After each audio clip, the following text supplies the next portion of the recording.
你好啊，天父愛你。 Jesus loves you。 每日都係新嘅開始。你預備好同天父一齊踏上今日嘅靈修旅程未啊？而家等我哋用少少嘅時間，安靜我哋嘅心靈，聽下最愛我哋嘅天父嘅話語啦。以弗所書4章25至5章1節。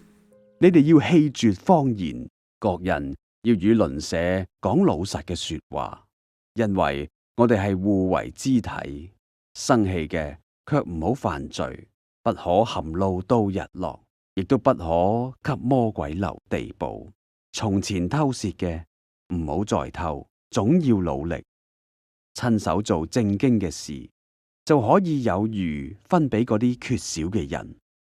污穢嘅言語一句都唔可以出口，只要隨時講造就人嘅好話，叫聽見嘅人得益處。唔好叫神嘅聖靈擔憂。你哋原本係受咗佢嘅印記，等候得贖嘅日子嚟到。一切苦毒、惱恨、憤怒、嚷鬧、毀謗，並一切惡毒嘅，都應當從你哋中間除掉，並要以恩慈相待，存憐憫嘅心，彼此饒恕，正如神喺基督裏饒恕咗你哋一樣。你哋應該效法神，好似蒙慈愛嘅兒女一樣。當我哋自己或者所愛嘅人受到傷害嘅時候，報復嘅思想就會佔據我哋嘅心。但事實上，我哋根本冇辦法將事情都扯平。史密迪博士係一位神學教授，佢喺《饒恕與忘記》呢本書當中一目三分嘅講到，報復永遠冇辦法將恩怨扯平，因為彼此為敵嘅人根本冇可能用相同嘅計算方法嚟衡量過失。唯一嘅方法就係饒恕，只有饒恕先至可以斬斷盤桓喺我哋腦海當中不平嘅痛。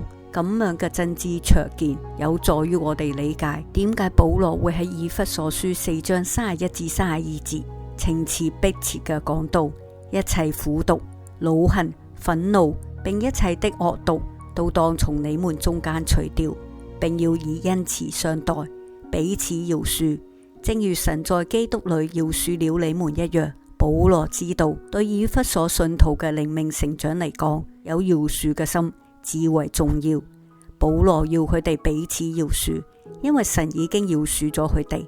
史密迪教授講嘅饒恕，並唔係將事情都忘記，唔係揾藉口加以開脫，都唔係輕描淡寫嘅不了了之。其實饒恕係打破冤冤相報嘅循環，從而走出過去倍感冤屈嘅陰影，創造新嘅公平觀。對愛嚟講，饒恕係最難同埋最冒險嘅。寬恕係伴住神饒恕嘅心嘅節奏起舞，寬恕係喺愛嘅風口浪尖持平，寬恕係將自由還俾囚徒。跟住我哋就會發現嗰個囚徒，即係嗰個被困住嘅人，原來就係自己，原來得到自由嘅就係我哋自己。親愛嘅天父，當我哋受到傷害嘅時候，我哋總係想報復，但係求你俾我哋知道，報復只會囚禁我哋。